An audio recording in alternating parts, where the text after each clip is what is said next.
Fala pessoal, na aula de hoje a gente vai falar sobre tuberculose. E acredito que todos vocês saibam que a bactéria que causa a tuberculose é chamada de Mycobacterium tuberculosis. E ela foi descrita pela primeira vez por Robert Koch em 1882. E por isso ela também é chamada de bacilo de Koch. É importante que a gente entenda que, se tratando de tuberculose, pessoal, doença é uma coisa e infecção é outra. Então, professor, como é que uma pessoa é infectada por essa bactéria? Bem, ela precisa entrar em contato com um paciente que seja bacilífero, ou seja, uma pessoa que é capaz de eliminar a bactéria para o ambiente. E aí, pessoas que sejam suscetíveis, né, acabam ficando infectadas e se ela for suscetível, ela acaba desenvolvendo a tuberculose doença. Bem, e o primeiro contato, pessoal, é chamado de primo-infecção.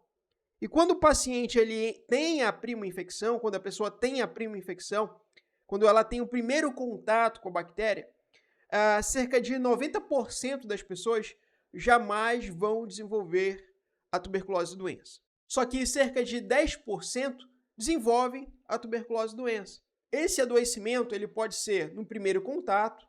Se for no primeiro contato, a gente chama isso de tuberculose primária.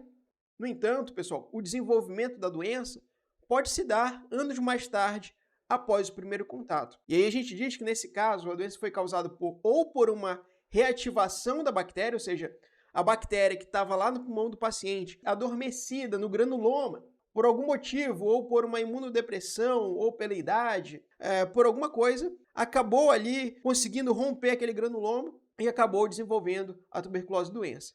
Ou até mesmo por uma reinfecção. A pessoa entra em contato uma segunda vez na vida com o bacilo de Koch e acaba desenvolvendo também tuberculose secundária. Ou seja, a tuberculose ela pode ser primária no primeiro contato ou até mesmo tuberculose secundária, em outros contatos ou até mesmo através de uma reativação de uma bactéria que tinha sido aprisionada ali no granuloma, em algum local do pulmão do paciente. Professor, eu não sei o que é granuloma. Calma, a gente vai ver na aula de hoje.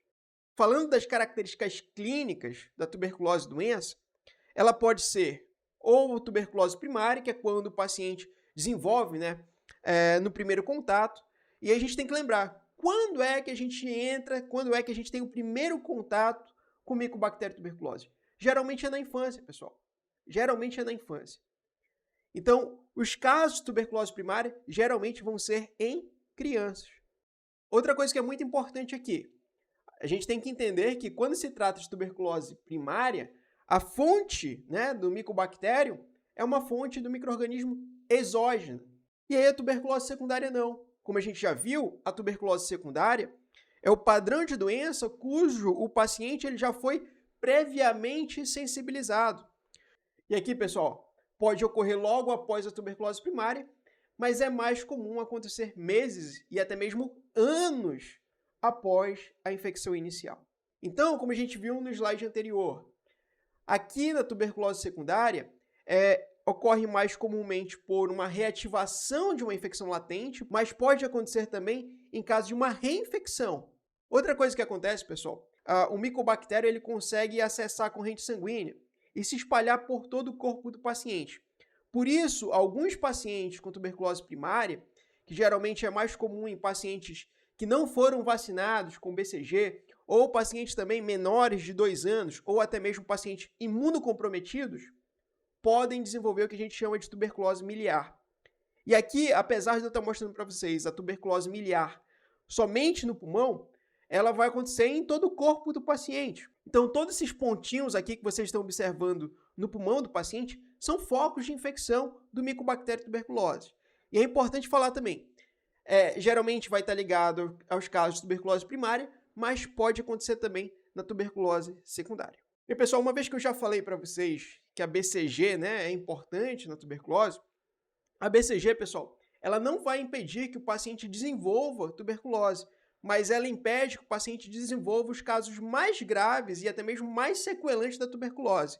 E o mais perigoso de todos, pessoal, é a tuberculose meninge. Até 3 semanas após essa primeira infecção, o bacilo ele tem uma proliferação intensa. Inclusive, como eu já mostrei para vocês, ele pode ter uma disseminação por todo o corpo do paciente e o paciente acaba desenvolvendo ali a tuberculose miliar.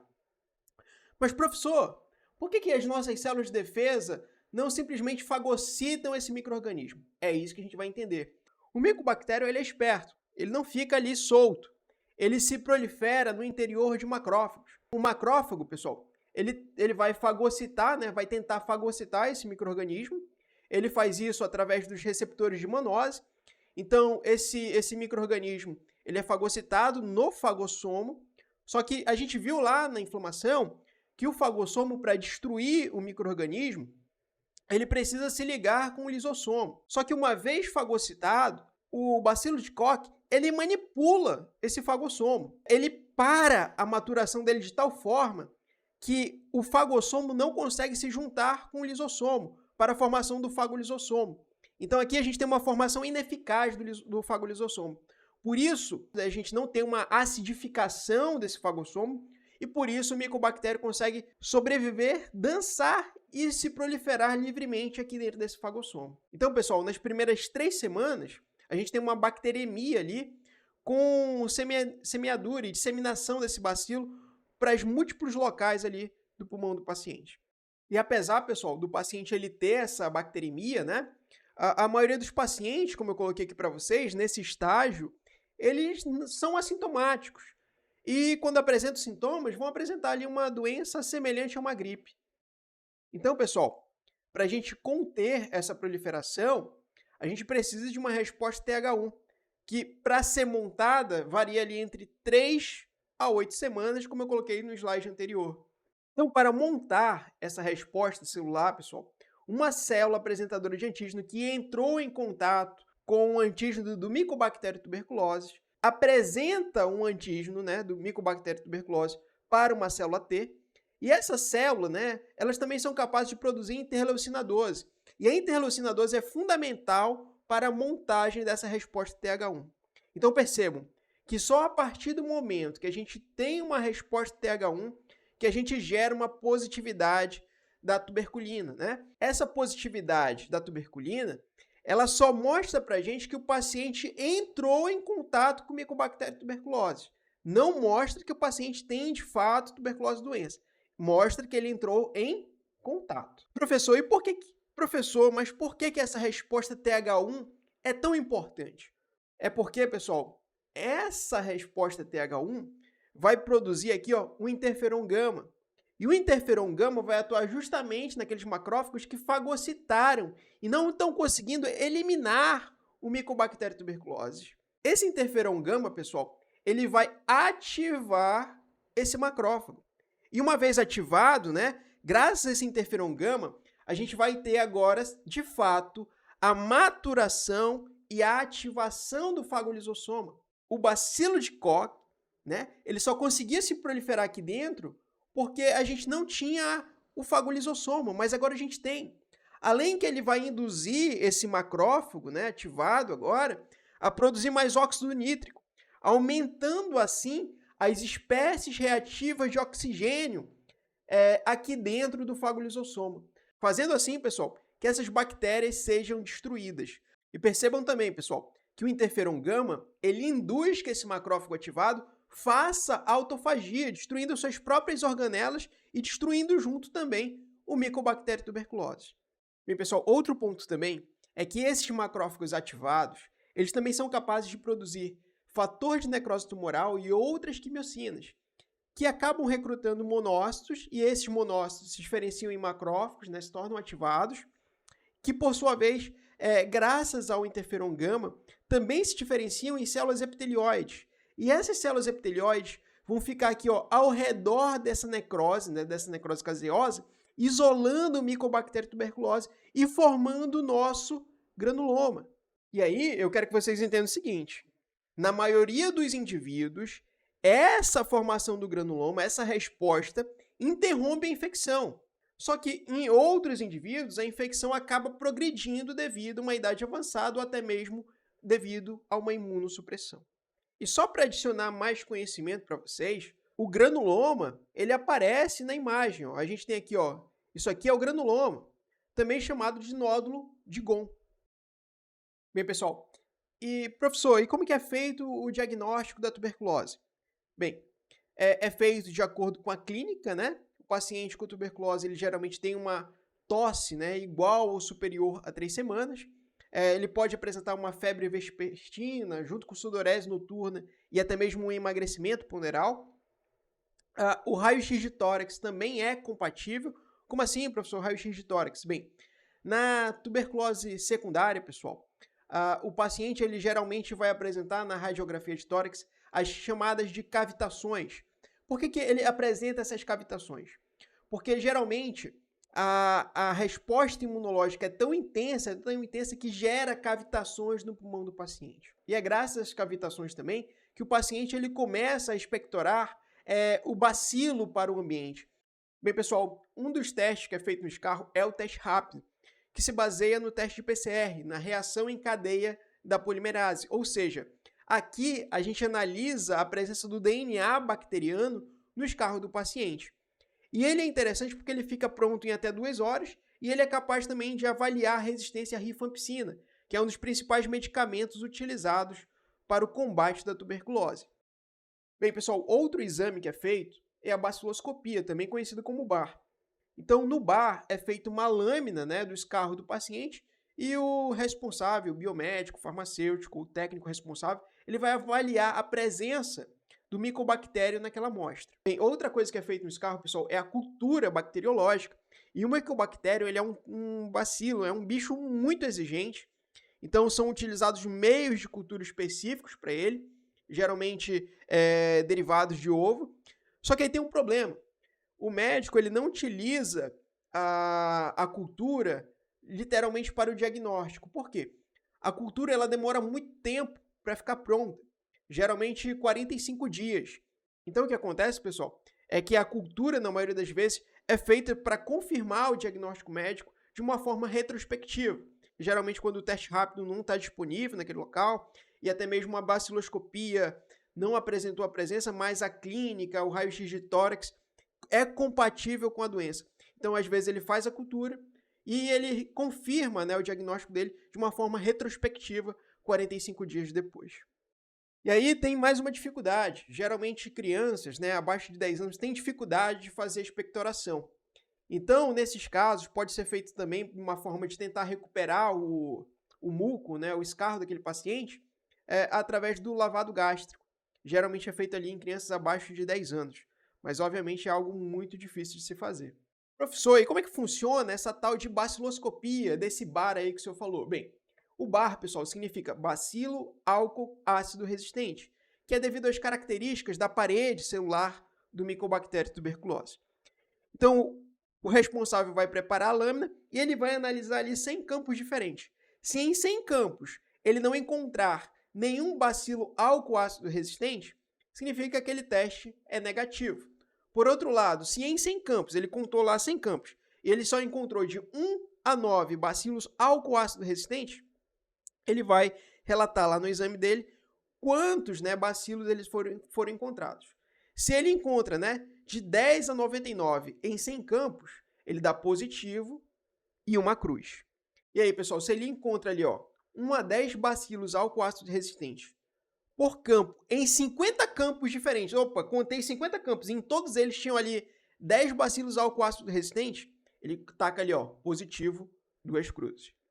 E se a média, né, em 20 campos ali observados, for mais de 10, ele vai tacar ali, ó, positivo, 3 cruzes. E tem um detalhe, se não são encontrados nenhum BAR, né, nos 100 campos, é negativo. Mas independentemente da quantidade de bacilos álcool ácido resistentes encontrados, o material é positivo. E aí você pode pensar, pô, professor, então qual a necessidade de ser colocado no exame essas cruzes? Qual a necessidade de contar corretamente? A necessidade, pessoal, é que o médico ele tem que fazer um acompanhamento para saber se o tratamento da tuberculose está funcionando. Como assim, professor, funcionando? Bem, se ele inicia o tratamento e ele continua pedindo a baciloscopia, né? Se o tratamento está funcionando e o paciente ali tinha 3 cruzes, né? Positivo de 3 cruzes, com o passar do tempo, a ideia é que essa positividade vai diminuindo. Será 3 cruzes, passe para 2, 1, até chegar ao ponto de negativar. Daí a importância de fazer esse exame corretamente, de fazer a leitura corretamente, porque isso vai influenciar diretamente o tratamento daquele paciente. Porque se não está diminuindo, significa que o tratamento está sendo ineficaz, pode ser resistente a algum medicamento que o médico está utilizando. Ah, professor, mas por que ele não utiliza o teste rápido para fazer esse acompanhamento? Não precisar ficar lendo lâmina à toa. Porque, pessoal, o teste rápido é um teste PCR. Ele analisa o DNA do bicho. Ele não analisa se o bicho está morto ou está vivo. Beleza? Por isso a importância da baciloscopia para esse acompanhamento. O diagnóstico que a gente viu anteriormente era para tuberculose pulmonar.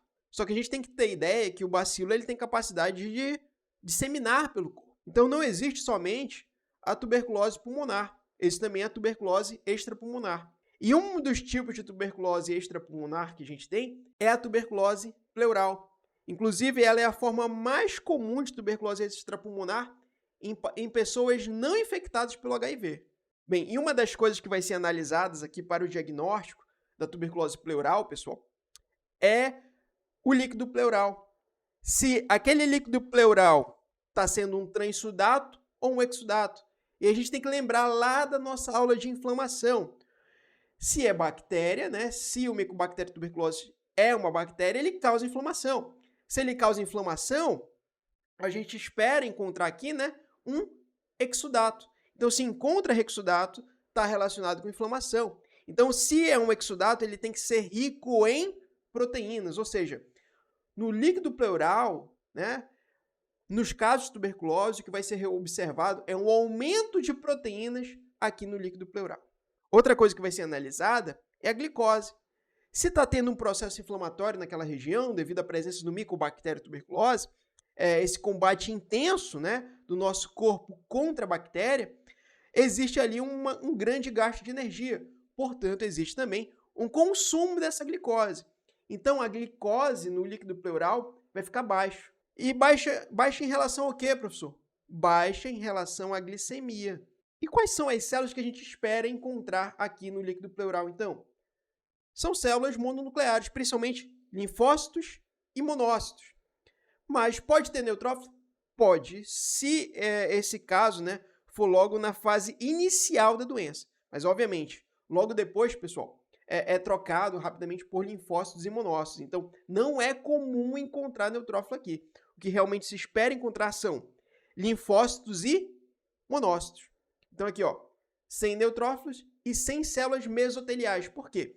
Geralmente, pessoal, essas células mesoteliais estão aumentadas aqui em casos de neoplasia, tá? Outra coisa que se espera encontrar nesse líquido pleural, pessoal, é o aumento de uma enzima, né, do ADA, que é chamado de adenosina deaminase.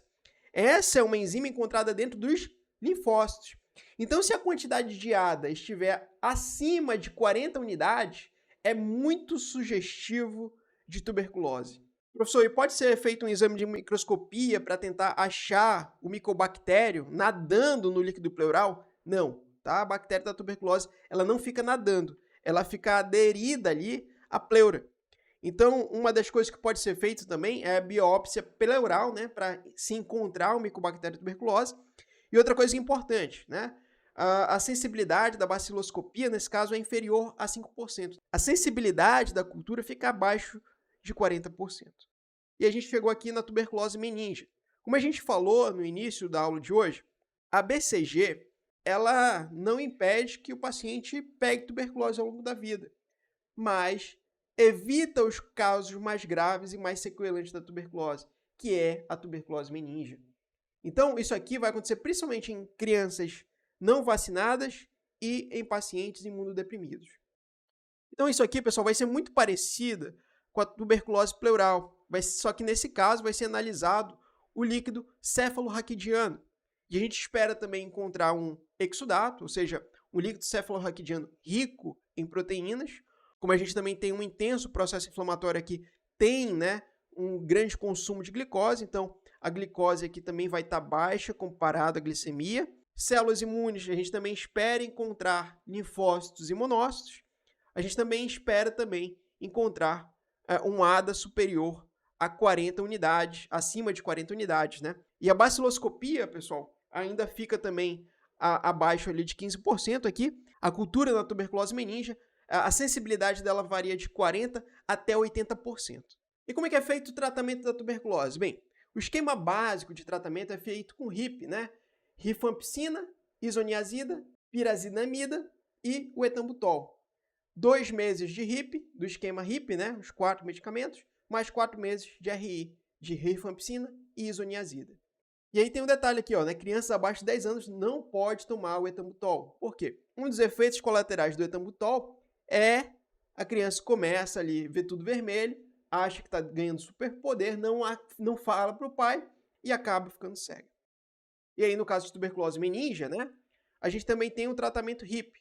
Só que esse tratamento, né, é postergado por 12 meses, onde o paciente ele toma 2 meses de RIP e 10 meses do sistema RI.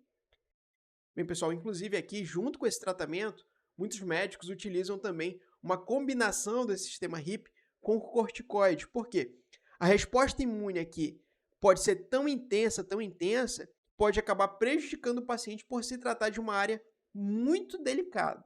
Outro ponto é que esses são os tratamentos mais comuns, né? E geralmente são os que caem em prova, mas o tratamento para tuberculose, pessoal, ele pode ser muito mais complexo, principalmente se tratando de pacientes que tenham ali algum micobactério tuberculose resistente. Fala pessoal, essa foi a nossa aula de hoje. Espero que vocês tenham gostado. Não esqueça de deixar o seu like aqui embaixo e se inscrever no canal, caso vocês ainda não sejam inscritos.